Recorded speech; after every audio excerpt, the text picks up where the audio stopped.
развој. Втора работите, излегува фирма со 6 месеци и го валентност меѓу тоа. Друга што најде добра.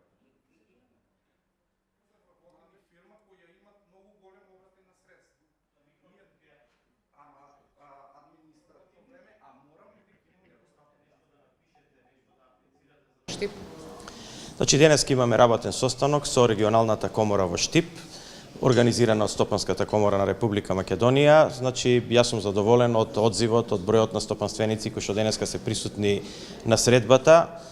Пред се сакавме да видиме кои се тековните проблеми во работењето на македонската економија, но и да видиме и да размислиме кои се придобивките кои што Македонија би ги имала во тековните евроатлантски интеграции кои што еве и престојат на државата, па во рамките на тоа нели кое е мислењето на стопанството и за престојниот референдум. Јас сум многу среќен што сите стопанственици беа исклучително поддржувачки настроени во делот на референдумското прашање, а од друга страна сето тоа заради гледањето на иднината во делот на економијата кој што тоа прашање со своето позитивно решавање го отвара.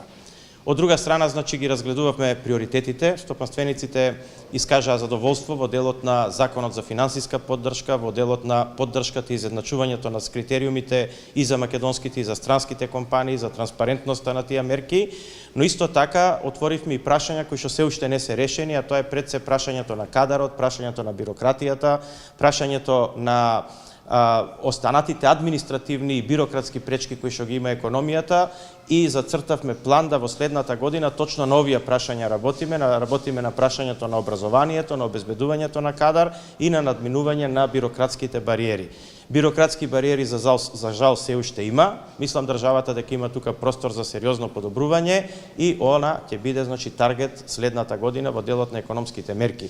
Воедно и сите значи анализи што се прават во Република Македонија и анализите од Светска банка, и анализите од другите меѓународни финансиски институции, анализите од нашата Академија на науките и уметностите, анализите кои што се прават во стопанските комори, покажуваат дека во овој дел има можност за сериозно подобрување.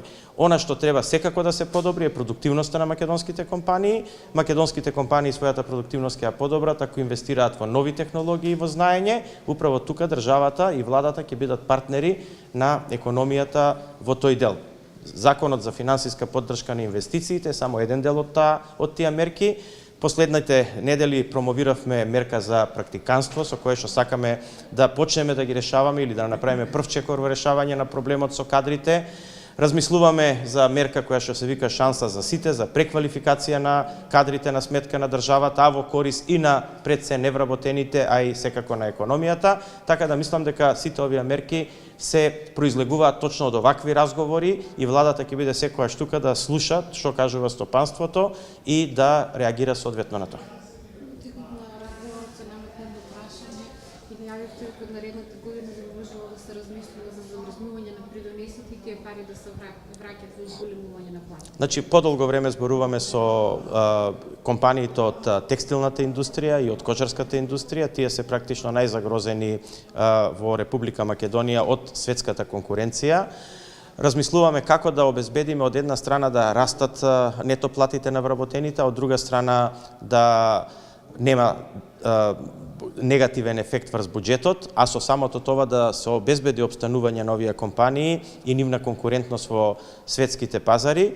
Една од тие мерки е и можноста да се замрзнат придонесите за овие две индустрии, а при тоа да тие ги растат нето платите. Нормално тука не станува збор за персоналниот данок, тој понатаму ќе остане пошто е на персоналните примања, додека сите останати придоноси би можеле да размислиме да ги замрзнеме. Тоа неколку пати и премиерот го спомнуваше како опција. Размислуваме сериозно во тој правец и доколку сите се усогласиме, значи внатре и во владата и во стопанството дека е тоа мерка која што ќе даде резултат, јас лично ќе бидам поддржувач на таа мерка. Оваа мерка ја бараат подолго време текстилните и кожарските менаџери. Еве да ни кажете кога би практично можела да се Доколку согласиме, значи политика по оваа мерка би можело следната година да профункционира. Ви благодарам.